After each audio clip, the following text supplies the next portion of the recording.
Now that's just cedar, just what I had. But just to kind of show you.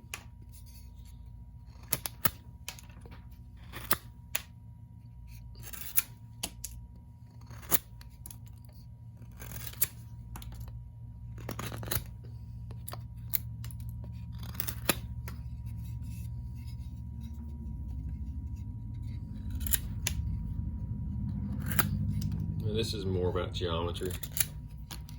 This is not a hard wood.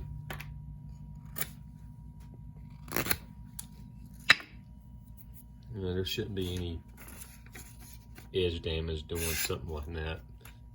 That's, again, nothing hard on the knife, but again, that's just more about just geometry. A little pocket knife like this should be able to cut something like that, not a problem.